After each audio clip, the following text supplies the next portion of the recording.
Bom, vamos começar a nossa revisão do conteúdo que foi passado no roteiro, né? O primeiro conteúdo que foi passado no roteiro na atividade de ciências, né? Que foi a transformação da matéria, né? Dessa página 69, vocês podem ver aí. Então, o que está resumindo esse conteúdo aqui?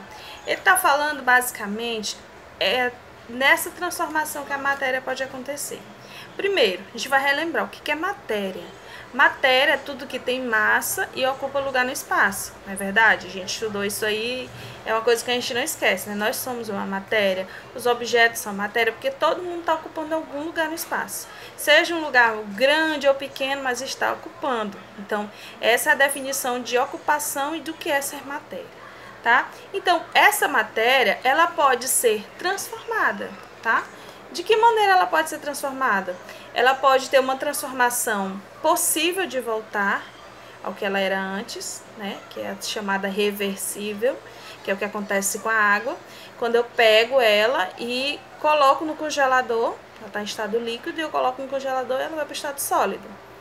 Tá? Só que é uma transformação reversível. Se eu tirar ela do congelador novamente, ela vai conseguir voltar a ser o que ela era antes. Então, ela vai ser uma transformação reversível.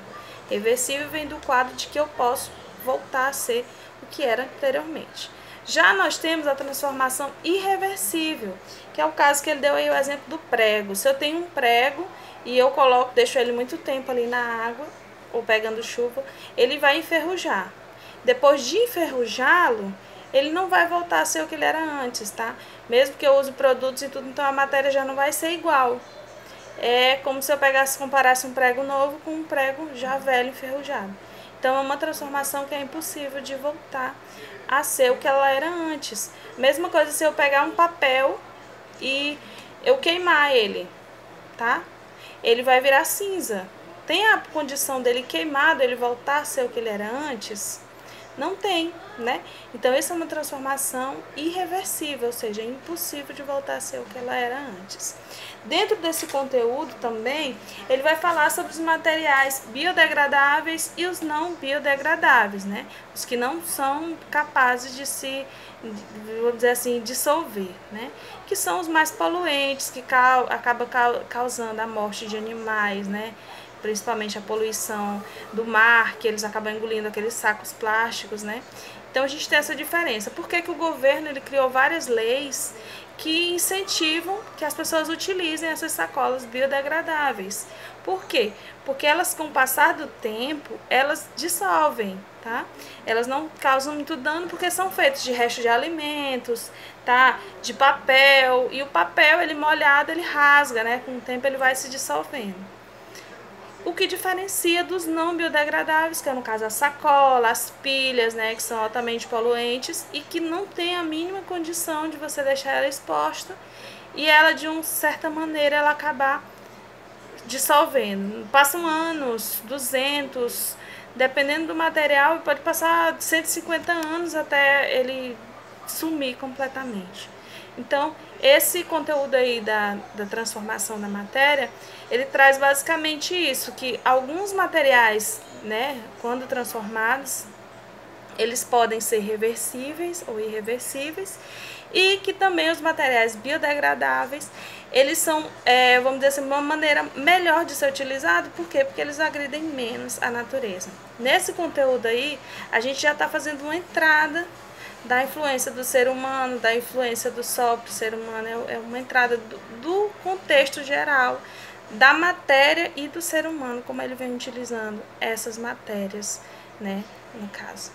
Então, esse foi o primeiro conteúdo, né?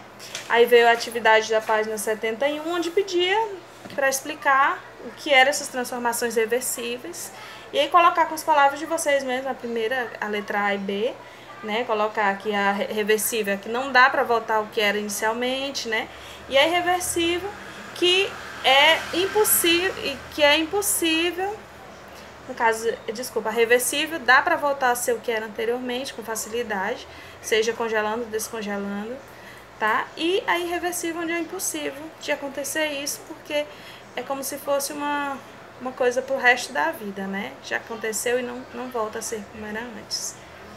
A segunda questão está pedindo para justificar por que os paredões rochosos são exemplos de transformação da matéria. Por quê? Porque ele vem sofrendo a ação da chuva, do vento, do sol. Então, com esses vamos dizer, esses fatores externos, acabam transformando para que ele sofra essas mudanças. Então, aquelas rochas que tinham em um determinado período, infelizmente, com o passar do tempo elas vão mudando. Por quê? Não é que elas vão ser eternamente daquela maneira. Elas vão acabar se desgastando pelo vento, pelo sol. A gente imagina que não, né? Que dali é muito duro e tal. Mas com o passar do tempo elas acabam sim se desgastando, né? Mudando a sua forma anterior. Terceira, está dizendo assim, pesquise e cite exemplos de transformações irreversíveis. Aí tem a queima de madeira, a queima do plástico, a queima do papel, decomposição de alimentos também. Se eu pegar um tomate e deixar ele apodrecer, ele não vai voltar a ser o tomate que ele era antes, tá? É uma transformação também irreversível. Então, os alimentos, eles são as transformações irreversíveis, porque eles não voltam a ser como era antes, a não ser que você plante, aí ele vai nascer, então já não é o mesmo, já é uma, vamos dizer assim, como se eu pegasse a matéria e replantasse, então ela já não é mais a transformação, não é mais a mesma, tá? Não existe de dizer que é a mesma coisa, tá? Continuando.